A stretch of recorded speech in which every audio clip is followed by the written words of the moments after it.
네, 이번에 한 주간에 있었던 정치권 이슈를 콕콕 집어서 정리해드리는 순서 주간 이슈픽 코너입니다. 여러분의 시사 지수를 높여드릴 김지수 아나운서 나와 있습니다. 안녕하세요. 네, 안녕하세요. 네, 어서 오십시오. 첫 번째 이슈픽 살펴볼까요? 네, 첫 번째 오늘 준비된 이슈픽입니다. 네. 뭐 이번 주에 가장 뜨거운 이슈였죠. 한동훈 전 장관이죠. 전 네. 장관이 국민의힘의 비대위원장을 맡게 됐습니다. 구원투수로 등판을 한 것인데요.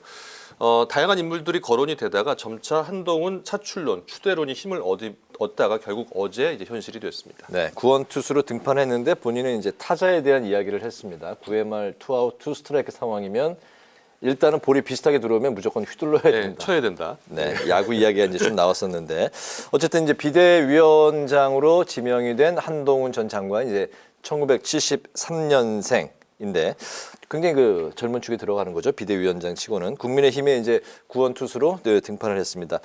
기대와 우려가 동시에 나오고 있다고요? 그렇습니다. 말씀하신 대로 뭐 여의도 정치권에서는 상당히 이제 젊은 정치인에 속하게 되는데요. 네. 그동안에 이제 국민의힘이 국회의원, 당협위원장 연석회의 그리고 상임고문단 간담회를 잇따라 열면서 의견 수렴 과정을 거쳤고요. 어제 윤재욱 권한대행이 비대위원장에 한동훈 법무부 장관을 추천했습니다. 윤 권한대행은 한동훈 전 장관이 국회 개혁과 정치, 문화 개선을 추진할 가장 젊고 참신한 비대위원장이 될 것이라고 강조를 했는데요. 강서구청장 보궐선거에서 패배하고 이후 이 수도권 위기론이 고조되는 이런 상황에서 맡게 된 여당의 사령탑인 만큼 내년에 있을 총선 승리를 이끌어야 할 과제를 안게 됐습니다. 이에 따라서 보수층을 결집하는 것은 물론 중도 청년층까지 이 지지를 이끌어내기 위해서 외연 확장에 나서야 하는 점, 그리고 당 안팎에서 제기되고 있는 수직적 당정 관계를 개선해야 되는 부분, 이런 부분들이 가장 큰 숙제로 지목이 되고 있고요. 특히 한 전 장관이 악법이라고 규정을 했던 김건희 여사 특검법이 야당 주도로 통과됐을 시에 과연 윤 대통령의 거부권 행사 여부에 어떤 입장을 보일지, 이런 부분도 주목되고 있습니다. 네, 민주당 이제 반응은 한동훈 전 장관이 비대위원장직을 이제 수락한 걸 두고 무책임의 극치다 이렇게 이제 비난을 했는데 이제 총선에서는 오히려 유리할 수도 있다 이제 그런 분석을 하면서 한나땡 한동훈 전 장관이 나오면 땡큐다 뭐 이런 이제 표현들을 하고 있네요. 네, 일단 민주당 한민수 대변인 그 한 전 장관의 이 이임 절차에 대해서 비판을 했는데요. 통상 대통령이 후임자를 지명하고 국회 인사청문회를 거쳐서 임명한 뒤 그리고 이임을 하는 것이 수순인데 절차를 모두 무시했다고 비판했고요. 그리고 지금 말씀해 주신 대로 민주당 내에서는 총선에서 이 한동훈 체제가 오히려 민주당에 유리하게 작용할 수도 있다, 이런 기대감도 나오는데요. 한 전 장관이 정치 경험이 없기 때문에 국민의힘이 선거에서 혼란에 빠질 수도 있다. 그리고 검찰 출신이라 오히려 정권 심판론이 더 탄력을 받을 수 있다. 이런 분석이 나오고 있습니다. 박지원 전 국정원장은 SNS에 윤석열 대통령이 민주당에 주는 최고의 크리스마스 선물이다. 국민은 검찰의 하나회 재집권을 용납하지 않을 것이라고 강하게 비판하기도 했는데요. 이 오는 26일 성탄절 연휴가 끝난 다음 날이죠. 26일에 전국위원회에서 ARS 투표를 통해서 최종 의결되면 한 전 장관이 비대위원장으로 공식 취임하게 됩니다. 네, 두 번째 이슈픽도 보죠. 어떤 내용인가요? 네, 두 번째 이슈픽은 민주당 얘기입니다. 이낙연 신당의 향배는입니다. 네. 이낙연 전 대표가 신당 창당 뜻을 밝히면서 이제 계속 당내 비판을 받아왔었는데요. 이낙연 전 대표가 이번 주에는 대화의 조건, 이 대화의 조건으로 네. 이재명 대표의 사퇴 그리고 통합 비대위 구성을 제시하면서 민주당의 내용이 계속되고 있는데요. 뭐 이낙연 전 대표의 최후 통첩이 아닌가 싶습니다. 네, 신당 창당에 대해서 아직까지 이제 확답을 하지 않은 상황인데 연말까지 이제 시간을 주겠다고 했던 이낙연 전 대표가 이제 대화의 조건으로 이재명 대표가 이제 사퇴를 해야 된다. 뭐 이런 이제 조건을 내세웠는데 이재명 대표가 이제 한마디로 좀 일축을 했습니다. 네.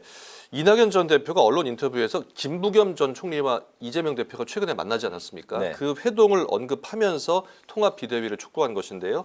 회동에서 김부겸 전 총리는 이재명 대표에게 당 통합을 위해서 이낙연 전 대표와 만나라, 이렇게 촉구를 했고요. 네. 이재명 대표는 당의 단합을 위해서 산이든 뭐 물이든 건너지 못할 것이 없다는 이런 답을 한 상황이었습니다. 이에 이낙연 전 대표는 김 전 총리의 절박한 심정은 다 아는데, 생각은 다 아는데 결과로 나온 것이 없다고 밝혔고요. 통합 비대위 아이디어에 공감을 한다. 즉 이재명 대표를 포함한 지도부가 사퇴를 하고 통합 비대위를 구성하면 대화할 뜻이 있다고 밝혔습니다. 이는 당내 비명계 모임인 원칙과 상식이 주장한 통합 비대위의 필요성에 공감한 것이다. 이런 뜻인데요.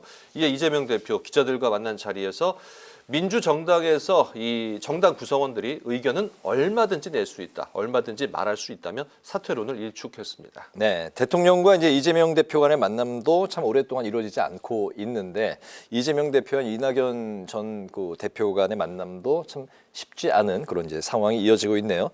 이재명 대표가 이제 전직 총리들과의 만남을 이제 추진을 하면서 이낙연 전 대표가 이제 고립되고 있는 거 아니냐 이런 이제 이야기도 나오고 있는데 반면에 이 전 대표, 이낙연 전 대표와 만나야 한다, 또 포용해야 한다 이런 목소리도 동시에 나오고 있죠. 네, 다양한 지금 얘기들이 나오고 있는데요.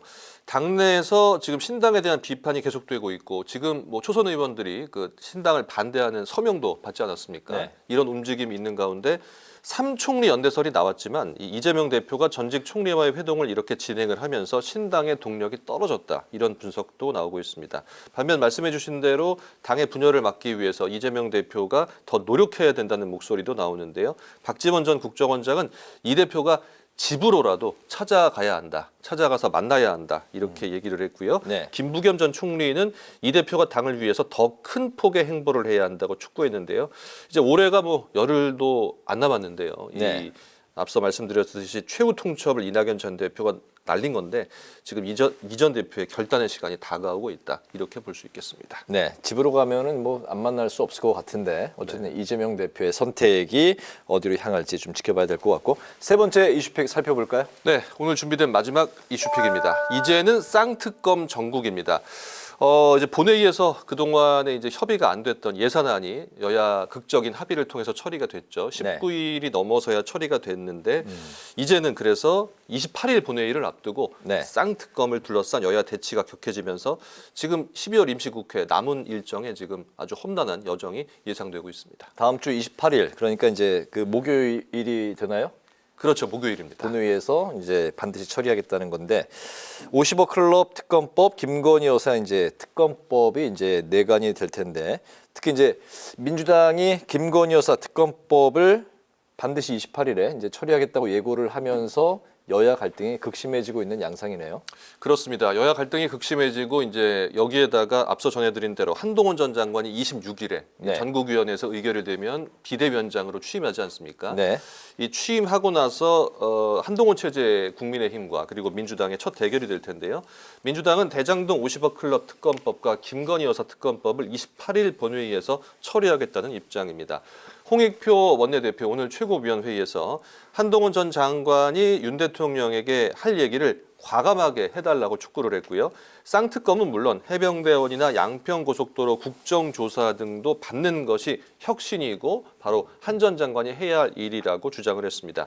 이에 국민의힘은 김건희 특검법은 악법이고 야당의 정치 공세로 규정을 하고 있는데요. 윤재욱 원내대표 오늘 이 회의에서 총선 민심 교란용 악법인데 그것을 어떻게 받을 수 있겠냐 이런 입장을 고수하고 있습니다. 네, 다음 주 28일 본회의에서 이제 민주당이 단독으로라도 쌍특검법을 처리하겠다는 이제 방침인데 여기에 이제 또 이태원 특별법까지 더해지면서 올해 남은 이제 국회 일정 며칠 남지 않았는데 참 여기 막판까지도 어려움이 예상이 되고 있네요. 그렇습니다.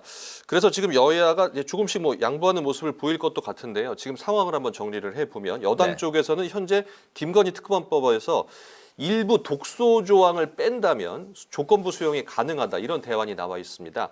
특검 임명을 여야 합의로 하고 이 수사의 시기, 이 시기를 총선 이후로 미룬다면, 늦춘다면 수용할 수 있다는 내용인데요. 다만 민주당이 이 안을 받을 확률이 상당히 낮다 이런 분석이 나오고 있고요. 이태원 특별법은 특별조사위원회를 구성하고 특검 요구 권한을 부여하는 그런 내용인데요. 네. 김진표 국회의장이 중재안을 제시를 했습니다. 이 중재안을 보면 특검 요구 조항을 삭제하고 그러니까 특검을 빼는 거죠. 네. 그리고 법 시행 시기를 내년 4월 총선 이후로 연기하는 내용이 담겼습니다. 이에 민주당은 특조위만 특별조사위원회만 정상 가동이 된다면 이 괜찮다는 입장이지만 국민의힘에서는 유가족과 생존한 피해자 지원에 집중을 하는 것이 옳다. 이런 입장을 고수하고 있어서 네. 뭐 지금 이 중재안도 역시 뭐 받아들여질지는 지금 불명확한 상황인데요. 26일에 이제 한동훈 비대위 체제가 들어서게 되면 이후 이런 쌍특검과 3대 국정조사, 이태원 특별법을 둘러싸고 여야 대치는 더 심화될 것이다. 지켜봐야 한다는 입장입니다. 그렇군요. 한동훈 전 장관의 지금 이제 정식 신분은 비대위원장 지명자인 거죠. 그렇죠. 26일이 돼야 정식 이제 비대위원장이 되는 거고요. 네. 네. 오늘 주간 이슈픽 여기까지 듣겠습니다. 김지수 아나운서와 함께했습니다. 수고 많았습니다. 네, 고맙습니다.